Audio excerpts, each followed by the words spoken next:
जय जय श्री राम। आप सभी का जीवन मंगलमय हो। भागवत संस्कार मंच यूट्यूब चैनल में आप सभी महान भावों का वंदन अभिनंदन एवं स्वागत है। आज का ये वीडियो आप सभी को देखना आवश्यक है, क्योंकि जिस तरह से समस्याएं अपना विकराल रूप लेती जा रही हैं, हिंसा के माध्यम हिंसा हो, दुष्कर्म हो, बेरोजगारी हो, भ्रष्टाचार हो, बढ़ती हुई आबादी हो, अनियंत्रित व्यवस्था हो, न्याय की व्यवस्था सबको न्याय दे पाने में समय से सक्षम ना हो, सभी नागरिकों को स्वास्थ्य का लाभ त्वरित न दिया जा सके, या उस स्वास्थ्य लाभ जो दिया जा रहा है उससे लोगों को स्वस्थ ना किया जा सके। ये तमाम जो व्यवस्थाएं दुर्व्यवस्थाएं फैली हैं, उस बिंदुओं पर आज चर्चा होगी कि ये समस्या का कारण क्या है और इन समस्याओं का निवारण क्या है। इसलिए इस वीडियो को पूरा देखें और अगर सहमत हैं तो इसे subscribe, like, share, follow, comment करके अधिक से अधिक लोगों को पहुंचाएं। ये वीडियो आपके सब्सक्राइब, लाइक, शेयर, फॉलो करने से कोई आर्थिक लाभ प्राप्त करने का या अपना कोई सम्मान प्राप्त करने का उद्देश्य नहीं है। ये जनहित के लिए, जन कल्याण, विश्व कल्याण के लिए ये वीडियो है। अब बीमारी की बात करते हैं। बीमारी क्यों हो रही है? बीमारी का कारण शरीर में गतिरोध, जब आंतरिक शरीर में गतिरोध होता है, रक्त के संचार में, प्राण के संचार में, और ये संचार जब तरल वस्तुएं, द्रव्य व्यवस्थाएं गाढ़ी होने लगती हैं, ठोस अवस्था में परिवर्तित होने लगती हैं, तब ये अवरोध होता है, जिसे हम आहार के रूप में लेते हैं। जब वो पच करके द्रव्य के रूप में रस बन करके सेल, कोशिकाएं, अस्थियां के रूप में परिवर्तित नहीं होती है और पूरा रूप से पच करके मल के रूप में, मूत्र के रूप में, पसीने के रूप में शरीर से बाहर नहीं निकलती है, इसमें जब गतिरोध होता है तभी लोगों में बीमारियां आती हैं। इसलिए जब व्यक्ति का मन सुंदर होता है तभी व्यक्ति स्वस्थ रह सकता है, संतुष्ट हो तभी स्वस्थ रह सकता है। ये तो बीमारी का कारण जो प्रकृति का बदलाव देखने को ग्रह नक्षत्रों के प्रभाव से होने वाला है। जब धरती का में गतिरोध होता है, धरती का कार्य है कि जो भी ऊपर से धरित हो रहा है, गिर रहा है, उसे वो धारण करे, उसे वो सोख ले। वो गतिरोध, प्रकृति में गतिरोध इसलिए कि जब भास्कर जो प्रकाश है वही सभी में गति का कारण है, वही जो प्राण तत्व के रूप में है जब हमारी रक्त, जब प्राण का संचार रुकता है फेफड़ों में, तो वो ऑक्सीजन को सोख करके शुद्ध हो जाता है।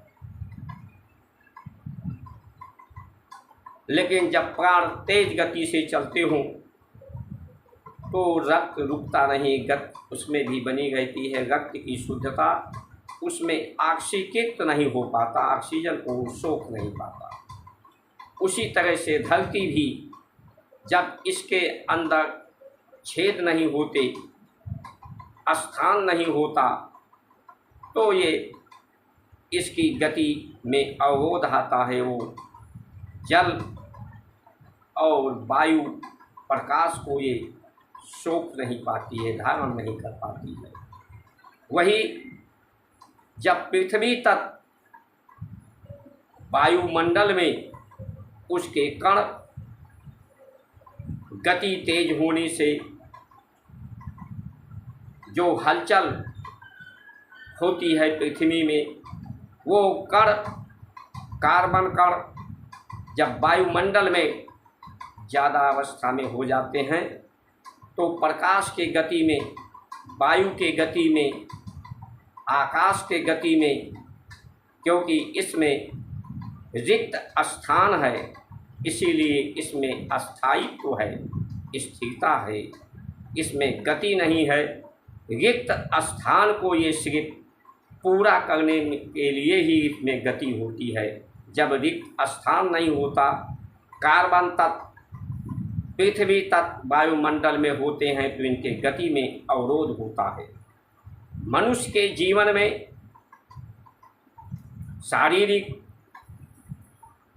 शरीर के अंदर गतिरोध, बाहर उसकी रोजी रोटी आजीविका प्राप्त करने में गतिरोध होता है। जब ये भूख की अतिशयोक्ति हो जाती है, अति हो जाती है, पेट का भूख, वासनाओं का भूख, पद का भूख, साधनों का भूख, जब ये भूख बढ़ जाती है तो ये दुष्कर्म होते हैं। मानव का ही सत्व हो जाता है। आज वो भूख लोगों में बढ़ाया जा रहा है विकास के नाम पर कि आपको ये प्राप्त करना है, आपको ये आय लेना है। आपको बताया जाता है कि आपके लिए ये अच्छा है, आपके लिए ये अच्छा है, ये आपको जानना चाहिए, प्राप्त करना चाहिए। ये भूख आज विश्व स्तर पर सभी जगह पूरे विश्व में इस भूख को बढ़ाया जा रहा है। और ये भूख के बारे में कहा गया है, भूख न जाने जात कुजात। जात कुजात का पर्याय मनुष्य को एक जात कहा गया है। सभी मनुष्य एक जात के हैं, एक योनि के हैं। दूसरा जात का पर्याय जो पशु योनि है, पशु के योनियों में कई योनियां हैं, उन्हें जात कहा गया है। मनुष्य तो सिर्फ पूरा मनुष्य, समूचा पूरे जगत के जितने मानव हैं वो सब एक ही जात में हैं। लेकिन जब भूख बढ़ता है तो जात कुजात नहीं जानता, यानी उसे जो शाकाहारी करना चाहिए वो अन्य तरह के भी भोजन करता है जो उसे नहीं करना चाहिए। क्योंकि गगल सुधा रिपु करे मिताई, इस संसार में गगल जहर को कहा गया है और सुधा अमृत को कहा गया है। दोनों एक ही में मिले हुए हैं संसार में। इसी गगल विष के कारण ही संसार में परिवर्तन होता है। मनुष्य का जीवन, ये शरीर में विकार आते हैं और शरीर मरता है। संसार में जितना परिवर्तन, तो इसके लिए विवेक की आवश्यकता है। विवेक कि हम उसे कैसे प्रयोग करें, उसमें सुधा अमृत को कैसे प्राप्त करें। ये भूख और जब प्यास न जाने धोबी घाट, अगर अत्यंत प्यास हो तो वो धोबी घाट यानी गंदे पानी को भी व्यक्ति पी लेता है।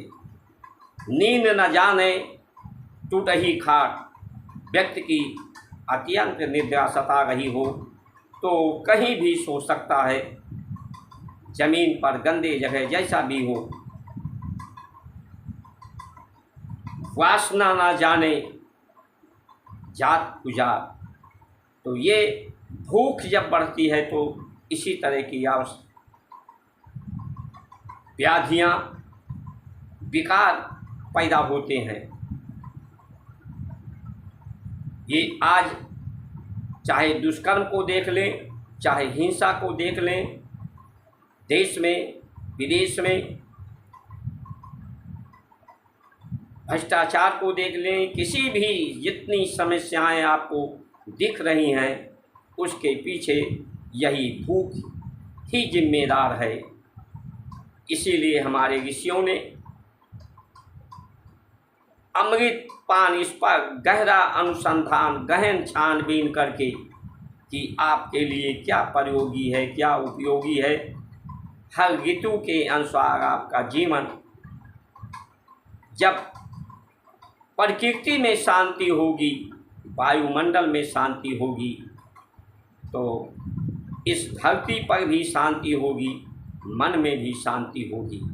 लेकिन जब वायुमंडल में अशांति होगा, धरती में अशांति होगी, तो ना मन में शांति होगी, ना परिवार में कहीं भी शांति नहीं रहेगी। जब सुगंध होगा सब जगह तभी शांति होगी, निर्मलता रहेगी, स्थिरता रहेगी। इसके लिए जो उपाय हैं आज के समय में, हम सबको इस भूख को समझना होगा, इस भूख को संभालना होगा, इसे समेटना होगा और एक दूसरे का सहयोग करने के लिए मिलजुल करके रहना के लिए तैयार होना चाहिए। भेदभाव मतभेद को दूर, जात पात भाषा लिंग धर्म पंथ मजहब के आधार पे जो बटे हैं उन्हें भेदभाव मतभेद को भुला करके अनेकता में एकता लाने की आवश्यकता है। इस प्रकृति और ग्रह नक्षत्रों के लिए अनुष्ठान, जप, तप, यज्ञ की आवश्यकता है।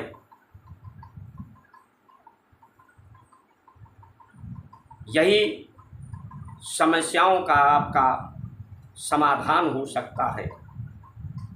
आज इस देश को या तो वैज्ञानिक चलाएं, क्योंकि विज्ञान, जो वैज्ञानिक हैं उन्हें तत्वों को भी मालूम है, उनके गुण,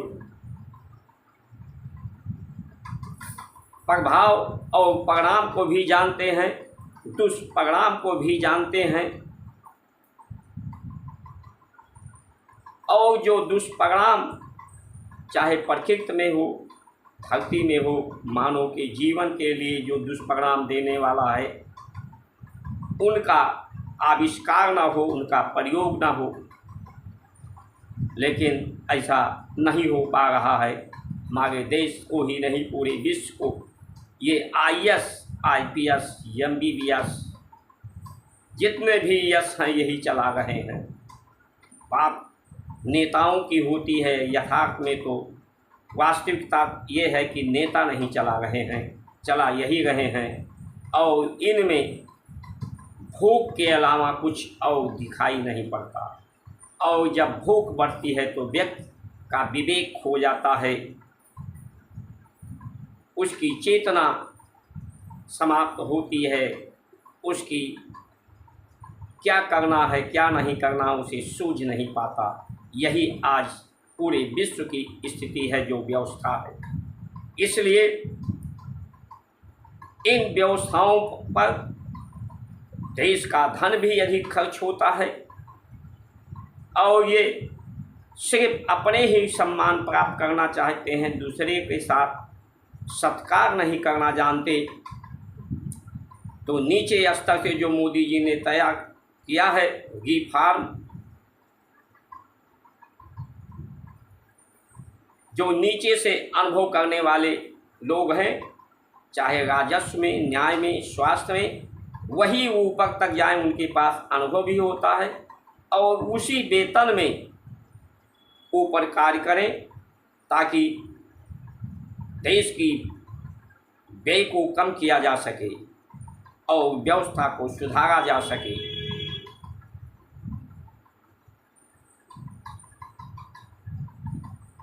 लोग जब नीचे से ऊपर जाने की ललक होगी तो लोग अपने में सुधार भी करेंगे।